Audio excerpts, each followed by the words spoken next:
Narco power isn't inherited. It's taken through fear, money, and bloodshed. Cartel leaders rise fast, rule briefly, and almost never escape cleanly. Their deaths are not quiet endings.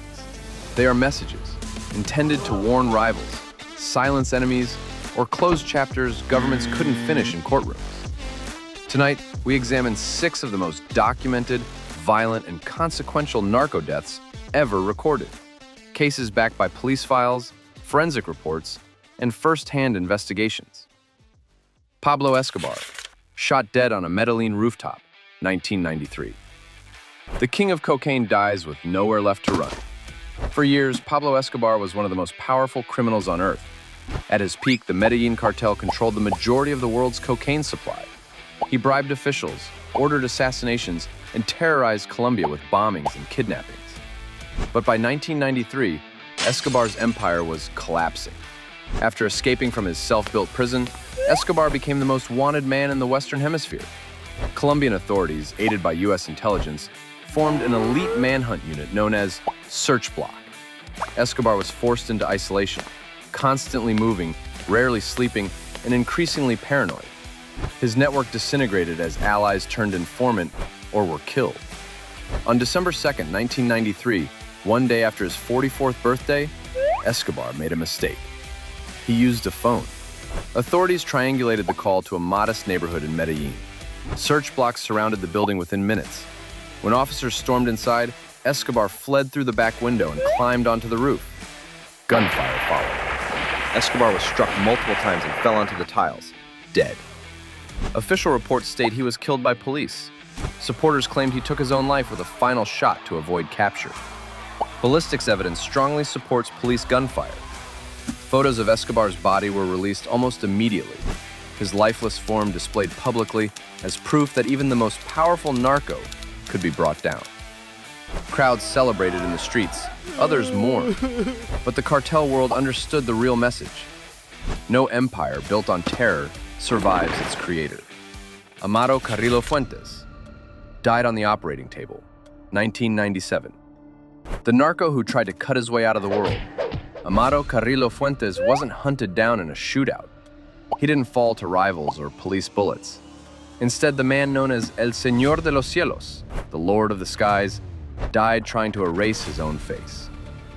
Carrillo Fuentes ran the Juarez cartel and pioneered the use of entire fleets of aircraft to move cocaine. At his peak, he was one of the richest criminals alive. But pressure was closing in, so he chose a radical exit. In July 1997, Carrillo Fuentes checked into a private hospital in Mexico City under an assumed name. His goal? Undergo extensive plastic surgery to permanently alter his appearance. The operation reportedly lasted more than 8 hours, involving facial reconstruction, fat removal, and skin tightening. It was extreme, and it went wrong. During or shortly after surgery, Carrillo Fuentes suffered respiratory failure. By the time doctors realized something was catastrophically wrong, he was already dying. He was pronounced dead at age 40. But the strange details didn't stop there. The 2 surgeons who performed the operation were later found dead, stuffed inside steel drums, showing signs of execution. The body, buried as Amado Carrillo Fuentes, was later exhumed and questioned, with conspiracy theories claiming he faked his death. Mexican authorities ultimately confirmed through forensic analysis that the body was his. The verdict was unsettling. One of the most powerful narcos in history didn't die in a gunfight. He died under anesthesia, trying to disappear. Arturo Beltran Leyva, killed and displayed by the state, 2009. When the message mattered more than the kill, Arturo Beltran Leyva was not just a cartel leader. He was one of the most violent figures in modern Mexican organized crime. His faction broke away from the Sinaloa cartel and unleashed a wave of brutality across Mexico. By 2009, he was a top priority target. On December 16th, Mexican Navy commandos stormed a luxury apartment complex where Beltran Leyva was hiding. The firefight lasted nearly 2 hours. Explosions echoed through the building, walls were shattered, gunfire tore through the residence. When it ended, Beltran Leyva was dead, killed in close quarters combat. What shocked the world came next. Authorities photographed his body laid out on the floor, covered with blood. and then deliberately posed with cash scattered over it. The images were released publicly. It was an intentional psychological operation. The government wanted cartels to understand this is how power ends. The display sparked outrage, praise, and international debate about dignity, but the message was unmistakable. Heriberto Lazcano, killed, then stolen, 2012. The cartel leader whose body vanished after death. Heriberto Lazcano was different from most cartel bosses. Before leading Los Zetas, he had been trained by Mexico's elite special forces. He understood military tactics, discipline, and psychological warfare. That training made Los Zetas one of the most feared organizations in the drug war, and made Lazcano one of the most hunted men in the country. On October 7th, 2012, Mexican Navy personnel encountered armed men near a soccer field in the border state of Coahuila. What began as a patrol encounter escalated into a firefight. 2 suspects were killed on scene.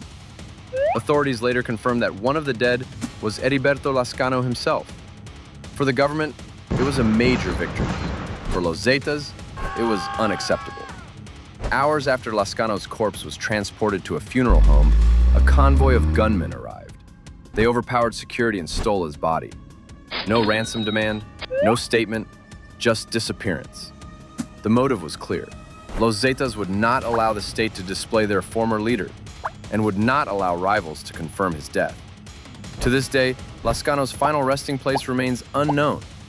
Even in death, control mattered. Ignacio Coronel, killed in a burning hideout, 2010. The Sinaloa kingpin who chose to fight. Ignacio Coronel Villarreal was a high-ranking leader within the Sinaloa cartel, operating under the shadow of El Chapo. He was known as a chemist, strategist, and violent enforcer, a man trusted with both product and bloodshed. By 2010, the Mexican military had narrowed in on him. On July 29th, Mexican soldiers surrounded a safe house in Zapopan. Rather than surrender, Coronel opened fire. A prolonged gun battle erupted. Explosions rocked the house as authorities attempted to force entry. Smoke poured from windows. Shots echoed through the neighborhood. When the assault ended, Coronel was dead. The structure had caught fire during the raid. His remains were badly damaged, complicating identification. But fingerprints and dental records confirmed what authorities believed. Nacho Coronel had died fighting, not fleeing, not hiding, but refusing to be taken alive. His death triggered immediate retaliatory violence across the region. The cycle continued. Enrique Kiki Camarena, tortured to death, 1985. The killing that changed the war on drugs forever. Kiki Camarena was not a narco. He was a DEA agent, and his death exposed just how dangerous cartel power had become. In February 1985, Camarena was abducted in broad daylight in Guadalajara. He was taken to a safe house controlled by members of the Guadalajara cartel. For over 30 hours, he was tortured. Audio recordings captured his screams. His captors demanded information. DEA operations, informants, surveillance tactics. He gave none. Camarena was beaten, burned, injected with drugs to keep him conscious, and eventually killed. His body was found dumped in rural Mexico weeks later. The U.S. government responded with Operation Leyenda, the largest homicide investigation in DEA history. Camarena became a symbol, not just of sacrifice, but of how cartels were willing to challenge nations themselves. Narco violence isn't about profit alone. It's about control over territory, people, and fear itself. These deaths weren't accidents or isolated crimes. They were strategies. And every execution sent a message that power taken through terror rarely ends quietly. This is Signal Noir Studios, where the next story waits in the dark.